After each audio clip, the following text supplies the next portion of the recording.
आइए हम आज की सुबह परमेश्वर का धन्यवाद करें, उसकी महिमा करें। प्यारे प्रभु, हम आपका धन्यवाद करते हैं एक बार फिर से सुंदर सुबह के लिए प्रभु जी कि आपने ये मौका दिया है आज के दिन एक बार फिर से हम आपका धन्यवाद कर सके। प्रभु, जब हम आज की सुबह अपने अपने घरों में हैं, आपकी आराधना कर रहे हैं ऑनलाइन के माध्यम से, प्रभु होने दीजिए कि आपकी उपस्थिति हर एक व्यक्ति, हर एक जन के साथ होने पाए। प्रभु जी, प्रभु धन्यवाद करते हैं प्रभु, आपने हम सबों को मौका दिया है। प्रभु होने दीजिए कि आज जब हम आपकी महिमा करते हैं, आराधना करते हैं या आपके वचनों से सुनते हैं, प्रभु हम सबको आशीष करिएगा और होने दीजिए कि आप हमारे बीच में होने पाए। प्रभु जी, पूरे आराधना का संचालन आपके हाथों में सौंपते हैं। प्रभु दया करिएगा, अपना अनुग्रह करिएगा, यीशु के नाम से मांगते हैं, आमीन। आइए हम एक भजन गाएंगे। आशा करते हैं कि ये भजन आप लोग को ज़रूर आता होगा और हम लोग इस भजन को गा चुके हैं। बोल इस प्रकार से हैं, धन्यवाद के साथ स्तुति गाऊंगा, हे यीशु मेरे खुदा, योग्यता से बढ़कर और मांगने से ज़्यादा हमें मिला। आइए हम इस भजन को गाएंगे, उसके बाद हम लोग प्रभु के वचन में चलेंगे कुछ देर के लिए। धन्यवाद के साथ स्तुति गाऊंगा, हे यीशु मेरे खुदा, धन्यवाद के साथ स्तुति गाऊंगा, हे यीशु मेरे खुदा। उपकार तेरे हैं बेशुमार, कोटि कोटि स्तुति धन्यवाद। योग्यता से बढ़ के दिया है अपनी दया से तूने मुझे, योग्यता से बढ़ के दिया है अपनी दया से तूने मुझे, मांगने से ज़्यादा मिला मुझे, आभारी हूँ प्रभु मैं। मांगने से ज़्यादा मिला मुझे, आभारी हूँ प्रभु मैं। ओ धन्यवाद के साथ स्तुति गाऊंगा, हे यीशु मेरे खुदा। उपकार तेरे हैं बेशुमार, कोटि कोटि स्तुति धन्यवाद। तू है सच्चा जिंदा खुदा, तुझ पर ही भरोसा मेरा। तू है सच्चा जिंदा खुदा, तुझ पर ही भरोसा मेरा। सेवा पूरी करके पाऊँ ना प्रभु ऐसा दो वरदान। सेवा पूरी करके पाऊँ ना प्रभु ऐसा दो वरदान। धन्यवाद के साथ स्तुति गाऊंगा, हे यीशु मेरे खुदा। उपकार तेरे हैं बेशुमार, कोटि कोटि स्तुति धन्यवाद। कोटि कोटि स्तुति धन्यवाद। ओ कोटि कोटि स्तुति धन्यवाद। आइए हम थोड़े समय प्रभु के वचन में चलेंगे और परमेश्वर का धन्यवाद करेंगे।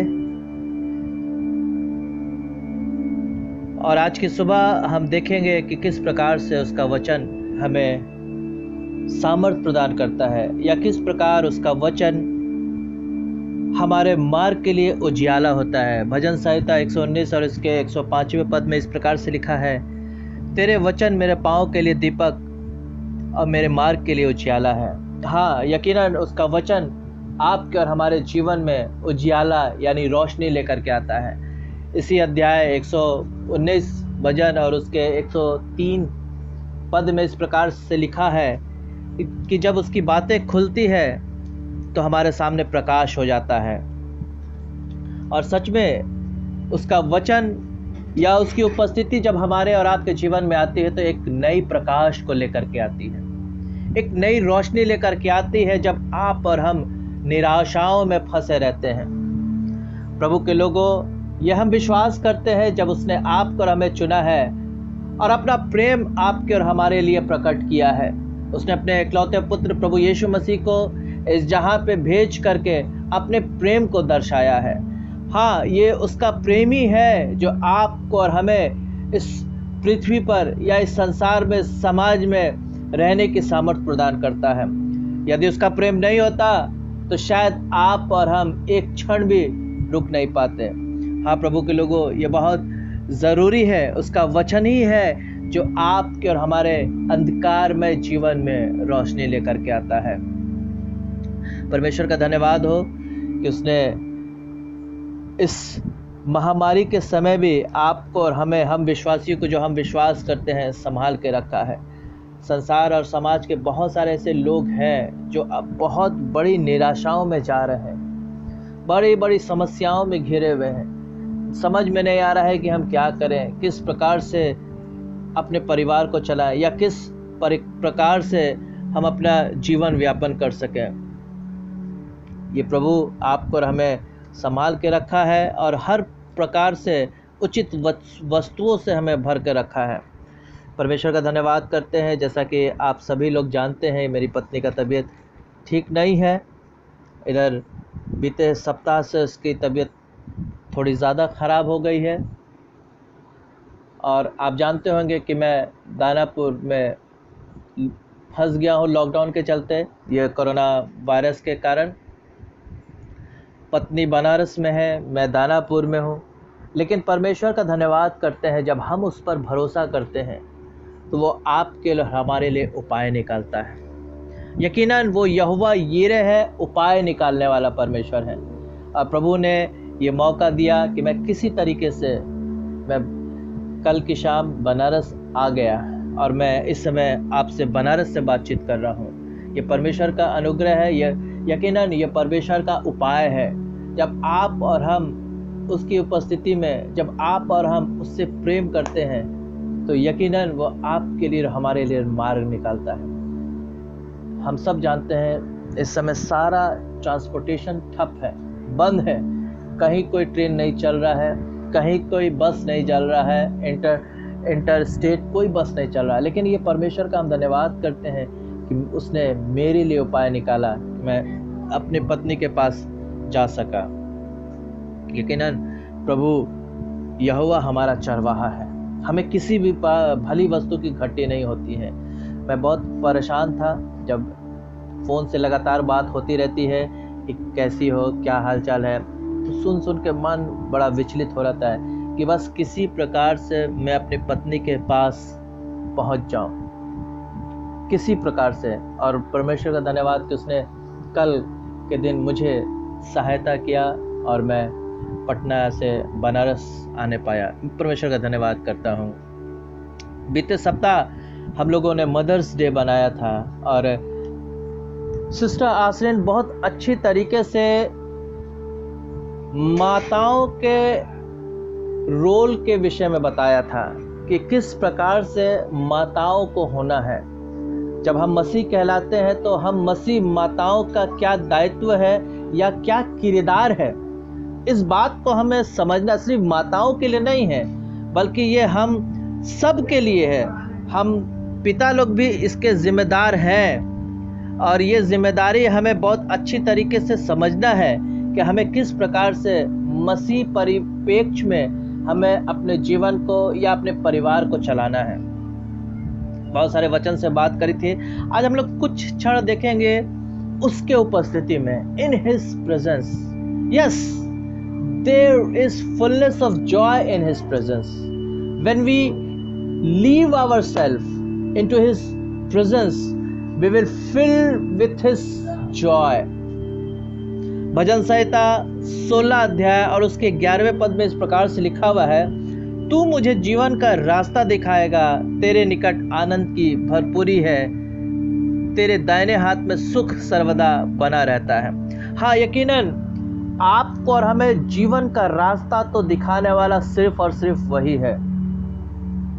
इस समय पूरा विश्व कोरोना के भय से डूबा हुआ है, चाहे वो रूस हो, चाहे वो जापान हो, चाहे सुपर पावर कंट्री यूएसए क्यों ना हो, सारा विश्व इस कोरोना के आगे अपने घुटने टेक दिए हैं। लेकिन हम परमेश्वर का धन्यवाद करते हैं, परमेश्वर का एक एक वचन जीवित वचन है। और भजनकार अपने भजन 16 और उसके 11वें पद में दाऊद अपने भजन में कहता है कि तू मुझे जीवन का रास्ता दिखाएगा। यकीनन कोई आपको और हमें कोई और दूसरा जीवन का रास्ता तो दिखा ही नहीं सकता है। किसी में वो सामर्थ नहीं है, सिर्फ यीशु ही है जो जीवन का रास्ता दिखा सकता है। यूहन्ना रचित सुसमाचार उसके 14वें अध्याय उसके 6ठे पद में लिखा हुआ है, यीशु मसीह कहने लगे, मार्ग, सत्य और जीवन मैं ही हूँ। जीवन तो सिर्फ और सिर्फ उसी के पास है, चाहे वो शारीरिक हो, चाहे वो आत्मिक हो। लेकिन कई बार आप और हम उस जीवन को लेकर के बड़े हल्के में हो जाते हैं। प्रभु के लोगों, प्रकाशित वाक्य उसके 3रे अध्याय में इस प्रकार से वहां पर लिखा, क्या ऐसा हो सकता है, ये प्रकाश की बातें हैं, और वहां पर इस प्रकार से लिखता है कि ऐसा हो ही नहीं सकता कि एक सोते से 2 प्रकार का जल निकले, ठंडा और गर्म। नहीं, ऐसा नहीं हो सकता। एक समय में एक ही प्रकार का जल निकल सकता है, या तो वो ठंडा निकलेगा या तो वो गर्म निकलेगा। इस बात को हमको समझना होगा, बहुत जरूरी है हमें समझना। जीवन का रास्ता तो सिर्फ और सिर्फ वही दिखा सकता है। शायद कई बार आप और हम इस भ्रम में पड़ जाते हैं, तो हमारे पास बहुत रुपया है, तो शायद उस रुपया के द्वारा, उस पैसे के द्वारा हम जीवन खरीद सकते हैं। शायद कई बार आपके और हमारे मन में इस बात का भ्रम रहता है, हेलोनाइजेशन जिसको कहते हैं, भ्रम रहता है कि अगर हम अच्छे पोजीशन में हैं तो शायद कई बार हम बहुत सारी चीज़ों को अपने बस में रख सकते हैं। खुदा के लोगों, आपको ये बात को समझना है। यीशु इस बात को कहता है मत्ती 28 और उसके 18 पद में, आकाश और पृथ्वी के सारा अधिकार मुझे दिया गया है। हाँ प्रभु के लोगों, सिर्फ और सिर्फ उसी के बस में है ये अधिकार। आप और हम चाह करके भी कुछ नहीं कर सकते हैं। भजनकार कह रहा है उसके 16वें अध्याय उसके 11वें पद में कि तू मुझे जीवन का रास्ता दिखाएगा। हाँ प्रभु के लोगों, जीवन का रास्ता सिर्फ और सिर्फ वही दिखा सकता है। हम मनुष्य कई बार सोच में पड़ सकते हैं, कई बार आप और हम धोखा खा सकते हैं कि नहीं भैया वहाँ चले जाएंगे तो हम इस प्रकार से बच सकते हैं। पूरा विश्व, हम सब अच्छे तरीके से न्यूज़ देख रहे हैं, कोई ऐसा देश नहीं बचा है जिसमें कोरोना नहीं फैला हो। हर देश में, हर इवन आइलैंड तक में भी कोरोना वायरस पहुंच चुका है। प्रभु के लोगों, आज आपको और हमें समझना है, हाँ ये शरीर नाशमान है, आज नहीं कल ये शरीर अवश्य चला जाएगा। लेकिन ज़रूरी है कि इस बात को हम समझें कि ये शरीर मरने के बाद हमारा आत्मा कहाँ जाएगा। पहला यूहन्ना उसके 5वें अध्याय उसके 12वें पद में इस प्रकार से लिखा है, पहला यूहन्ना उसका 5वां अध्याय उसका 12वां पद, जिसके पास पुत्र है उसके पास जीवन है, और जिसके पास परमेश्वर का पुत्र नहीं उसके पास जीवन भी नहीं। हाँ, ये यूहन्ना का लिखने वाला 2 टूक में एक साफ सीधी बात कहता है कि जिसके पास पुत्र है उसके पास जीवन है। आज आपको और हमें जांच करने की आवश्यकता है। आज आपको और हमें अपने आप में चेक करने की आवश्यकता है कि क्या हमारे पास पुत्र है कि नहीं है। प्रभु के लोगों, कई बार हम मुंह से तो बोलते हैं कि हाँ यीशु पर विश्वास करते हैं, कई बार प्रभु के लोगों हम कहते तो हैं कि हाँ हम प्रार्थना तो डेली करते हैं, कई बार हम कहते तो हैं कि हाँ, हम प्रभु का वचन, पवित्र शास्त्र पढ़ते तो हैं डेली, हम बहुत अच्छे तरीके से भजन तो गाते हैं, लेकिन क्या वाकई में उसका पुत्र आपके और हमारे जीवन में भी है कि नहीं है? प्रकाशित वाक्य में इस प्रकार से लिखा हुआ है कि एक सोते से दो प्रकार का जल कभी नहीं आ सकता है, या तो ठंडा आएगा या तो गर्म आएगा। इस बात को हमें समझना है, इस बात को हमको जांचना है कि हम दोहरे तरीके का जीवन नहीं व्यतीत कर सकते हैं। एक तरफ से तो बहुत अच्छे भजन को गा रहे हैं, लेकिन दूसरे तरफ मन में बहुत सारी बुराइयों को पाल के रखे हैं। प्रभु के लोगों, ये आज आपको और हमें जांचने की आवश्यकता है। लिखने वाला यूहन्ना, पहला यूहन्ना उसके 5वें अध्याय उसके 12वें पद में कहता है, जिसके पास पुत्र है उसी के पास जीवन है।